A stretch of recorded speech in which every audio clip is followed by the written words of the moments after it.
Warning, this video contains spoilers for the early chapters of Quintessential Quintuplets, The Fragrant Flower Blooms with Dignity, and My Dress Up Darling. Please keep watching at your own discretion. Every story, no matter the genre, style, or medium, must always have two things: a beginning and an ending. While the ending of a series can be a bit iffy from time to time, believe me, I know, the backbone for any good and successful story is a banging introduction. One that will keep the audience interested and coming back for more. That's well and all, but how does one make a good introduction? Wait, who just asked that question? Well, actually, that was me about a few days ago. Because, you see, recently, two of my friends recommended I read Fragrant Flower. I'm not calling it by its full name every time, fight me. And after reading the first 10 or so chapters, I enjoyed it. Really tugged at the heartstrings, you know? And it inspired me to try and make a rom-com story of my own. Now, obviously, I don't have the mental capacity to produce a whole manga just 1 week, let alone one chapter from scratch. But I can do you one better, where we can both learn something, together. So, my name is Onyx, and on this episode of This Week I talk about introductions, and how to start a story.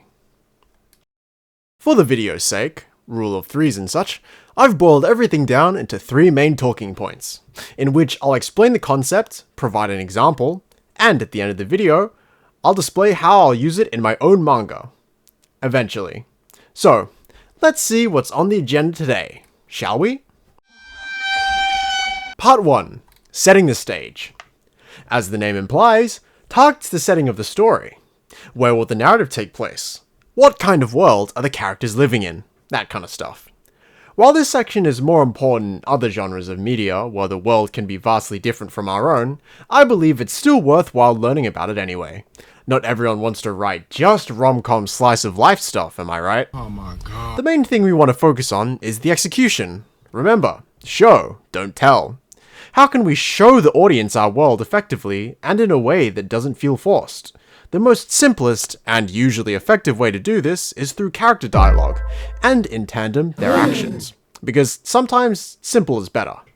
With that being said, let me introduce you to The Fragrant Flower Blooms with Dignity. The main setting of the story takes place around the 2 neighboring schools, Chidori, a boys' school for delinquents, and Kikyo, a high-class girls' academy. And what the story quickly displays is the disdain that Kikyo has for the students of Chidori, be it justified or not. Oh, hey, wait, I think you dropped this. You can just throw that away. I'm afraid it's worthless now. Man, they sure hate our guts. Then again, same as usual, I bet they were just flustered because I'm so handsome. Well, not like it matters. Those princesses don't want to deal with morons like us anyway. While not the best example, because after it has our male lead Rintaro rattle off what I just described to you in an internal monologue, the point still stands. The audience can quickly gather through the girl's harsh words and the just another day attitude from the boys. This is pretty much normal for them. And time again, both sides are judged pretty much equally based on what uniform they wear. Within 2 pages and a few prickly words, Fragrant Flower has already established the rules of its setting and how the characters fit and maneuver around them.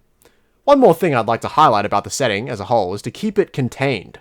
One of the things I found myself stumbling over when planning a story is where exactly it takes place, needing to have an exact answer to every environmental question. In reality, a general idea is enough. For example, being a manga, the audience can immediately assume that the setting could probably be in Japan, and that's usually good enough.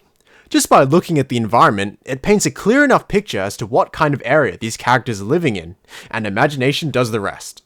Not every nook and cranny of your world needs to be explained, or shown. A train station is just a train station. A library is just a library. Although given it's more difficult when writing a novel and not having the freedom of illustration, pictures and 1,000 words and such. Moving on though, while setting is extremely important in a story, the characters are just as vital, if not more. So let's talk about just that with Part 2, Creating Your Characters. Which, to be honest, is pretty much what I said for setting already, but for characters instead. so I'll keep it brief and move on to the example. You need to show your character's personalities and quirks to the audience through, again, interactions and dialogue. Although, with character, note that not everything needs to be shown immediately. Similar to people in real life, not every personality trait is shown to just anyone. That being said, Quintessential Quintuplets, a rather unique manga, so to speak, does a great job in establishing its main protagonist and his characteristics. One barbecue meal. Minus the barbecue. What's up with that guy? Most people think the cheapest meal at the school cafeteria is the rice, 200 yen, but they're wrong.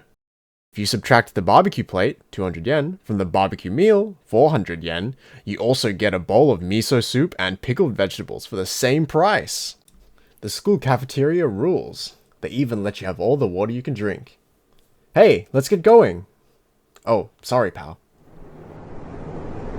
School cafeteria sucks. Uesugi-kun's all alone again? Seriously? They know not the joys of solitude. But, well, they have no part in my life anyway. Through the opening pages of the story, the audience can already gather a few things about Mr. Uesugi. Firstly, from his monologue of the price of the cheapest lunch, it's possible to ascertain he is frugal in nature, or is perhaps struggling for money. It can also show that he is capable of thinking outside of the box, being able to get the most out of any situation. And secondly, the actions and comments of the other students tells us that Uesugi may not have many, or even any friends at all. And although aware of this fact, he appears unaffected by the comments, remaining confident in his private nature. Again, it just goes to show how little you need to tell your audience about the character. Show them being who they are, and the audience can experience it firsthand. Great! We have two big pieces of what makes a good story work. But now we need the glue. This calls for Part 3. Pinpointing the plot. And lastly, with an introduction to a story, we need to show the change in the lives of these characters. Which, who am I kidding? I'd just be retelling the hero's journey diagram, so I might as well just put it on screen. See that part there? Yeah, that's where we should be looking.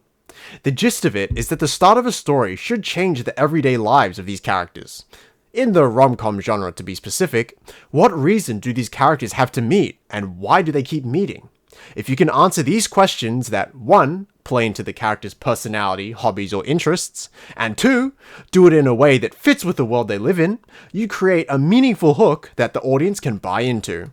And by that, I mean that they'll keep watching. Or reading. Depends. A prime example of this is in My Dress-Up Darling, with the main duo, Gojo... Wait, no, not that one. And Marin. Although they may live in separate worlds, a chance meeting brings them together, and they realize their skills and interests align. Marin wishes to do cosplays of her favorite characters, but knows nothing about clothes or garments. What the fuck is this piece of shit? While Gojo, with his hobby of doll making, has skills in cloth making, and probably wouldn't mind having someone that doesn't judge his hobby. With their goals aligned, the story continues as they work on cosplays and become good friends. Maybe more.